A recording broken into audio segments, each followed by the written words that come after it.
Hi hello. അപ്പോൾ ഇന്ന് ഞങ്ങളുടെ വീട്ടിൽ ചെറിയൊരു ഫംഗ്ഷൻ നടക്കുകയാണ് കേട്ടോ. മോം ടു ബി, അതായത് എൻ്റെ രണ്ടാമത്തെ ഇക്കയുടെ കുഞ്ഞു ബേബി ഞങ്ങളിങ്ങനെ വെൽക്കം ചെയ്യാൻ വേണ്ടി നിൽക്കുകയാണ് കേട്ടോ. ഭയങ്കര സന്തോഷമാണ്. അപ്പോൾ ഞങ്ങളെല്ലാവരും കൂടെ ഫിദ വന്നിട്ടുണ്ട്, സൽമാനും ഉണ്ട്, ആദിലും ഒക്കെ ഉണ്ട്. ഞങ്ങളെല്ലാവരും കൂടെ നേരെ അവളുടെ വീട്ടിലാണ് കേട്ടോ വന്നത്. കാരണം നമ്മുടെ വീട്ടിൽ വെച്ച് ഫംഗ്ഷൻ നടത്താൻ ആൾക്ക് ബെഡ് റെസ്റ്റ് ഒക്കെ ആയതുകൊണ്ട് നമുക്ക് അവളെ യാത്ര ചെയ്യാനോ കൊണ്ടുവരാനോ ഒന്നും പറ്റാത്തതുകൊണ്ട് നമ്മൾ അവളുടെ ഒരു സന്തോഷത്തിന് വേണ്ടി അങ്ങോട്ട് പോവുകയാണ് കേട്ടോ. ഇതൊക്കെയാണ് ഞങ്ങളുടെ നാട്ടിലെ ചടങ്ങുകൾ കേട്ടോ. അതായത് വെറ്റ ഇലക്കകത്ത് നെയ്യപ്പം, മുല്ലപ്പൂ, മൈലാഞ്ചി, കരിയൊക്കെ വെച്ചിട്ട് ഒരു ചടങ്ങുണ്ട് കേട്ടോ. എല്ലാവരുടെ നാട്ടിലും ഓരോരോ ചടങ്ങുകളും കാര്യങ്ങളാണ്. ഇതാണ് എനിക്കും പിന്നെ ആശനാക്കൊന്നും പ്രത്യേകിച്ച് ഇങ്ങനെയുള്ള കാര്യങ്ങൾക്കൊന്നും മാറ്റി നിർത്തണ്ട. ഞങ്ങൾക്ക് ഭയങ്കര ഇഷ്ടമാണ് കേട്ടോ. ഞങ്ങൾ നാട്ടിൽ ഭയങ്കര സന്തോഷമായിട്ട് കുറേ നാളായില്ലേ വീട്ടിലൊരു ഫംഗ്ഷനും കാര്യങ്ങളൊക്കെ വന്നിട്ട്. അപ്പം ഞാൻ നാത്തൂനായതുകൊണ്ട് താണ്ടെ നെയ്യൊക്കെ ഈ മറ്റേ പ്ലാവിലേക്കകത്ത് കോരി വായിൽ ഒഴിച്ചു കൊടുത്തിട്ട് തിരിഞ്ഞു നോക്കാതെ പുറകിലോട്ട് എറിയണമെന്ന് പറയും കേട്ടോ. പക്ഷേ ആദ്യത്തേത് ഫ്ലോപ്പായി പോയി, മറന്നുപോയി. കാരണം എന്ന് വെച്ചാൽ ആശനയ്ക്കൊക്കെ ചെയ്തുകൊണ്ടാണ് എനിക്കൊരു ഓർമ്മ കിട്ടുന്നില്ല. ഇപ്പോഴെനിക്ക് ഓർമ്മ വന്നത്. പക്ഷേ രണ്ടാമത്തതും മൂന്നാമത്തൊക്കെ ഞാൻ കറക്റ്റായിട്ട് ഇട്ടിട്ടുണ്ടായിരുന്നു കേട്ടോ.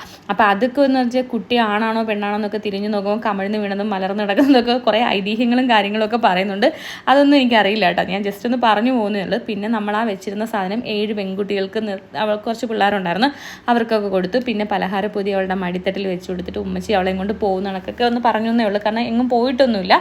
ജസ്റ്റ് അവളുടെ ഒരു ആഗ്രഹത്തിന് വേണ്ടിയിട്ട് നമ്മളും അങ്ങനെ അവർ ജസ്റ്റ് കാണിച്ചു എന്ന് മാത്രമേ ഉള്ളൂ. പിന്നെ ഇപ്പോഴത്തെ ജനറേഷൻ അനുസരിച്ച് നമ്മുടെ മോം ടു ബി ഫംഗ്ഷനും കൂടെ ഒന്ന് ജസ്റ്റ് നടത്തിയെന്നേ ഉള്ളൂ കേട്ടോ. ബ്ലൂവും പിങ്ക് ഷെയ്ഡിലൊക്കെ 2 കളറൊക്കെ വെച്ചിട്ട് ഒരു കേക്കൊക്കെ കട്ട് ചെയ്തു. ഉമ്മ വാപ്പിയും അവർ രണ്ടുപേരൊക്കെ കേക്കൊക്കെ കൊടുത്ത് അങ്ങനെ എല്ലാവരും കേക്കൊക്കെ കൊടുത്ത് ഭയങ്കര സന്തോഷം. ആ ഒരു ഫംഗ്ഷനും കൂടെ ഉണ്ടായിരുന്നു. പിന്നെ അതാണ്ട് ഫിദയൊക്കെ നല്ലപോലെ നോമ്പൊക്കെ തുറന്നിട്ട് ഫുഡ് കഴിക്കാൻ വന്നതാണ്. പിന്നെ എൻ്റെ കൂടെ അതുവരെ കറങ്ങി നിന്നതാണ്. പിന്നെ കാണാനില്ല. നെയ്യപ്പം കിട്ടിയപ്പോൾ അതും കൊണ്ട് പുറത്ത് പോയിന്ന്. അവൾ അങ്ങനെയൊക്കെയാണ് കേട്ടോ. പിന്നെ കാണാനില്ലാതെ ഇടി എവിടെയെന്ന് വെച്ച് നോക്കിയപ്പോഴാണ് അവളെ കാണാതായത്. പിന്നെ കുറേ ഫോട്ടോഷൂട്ടും കാര്യങ്ങളും കുറേ വീഡിയോസും ഒക്കെ ആയിരുന്നു. ഭയങ്കര സന്തോഷമുള്ളൊരു ദിവസമായിരുന്നു കേട്ടോ. ശരിക്കും ഭയങ്കര സന്തോഷമുള്ള ദിവസമായിരുന്നു.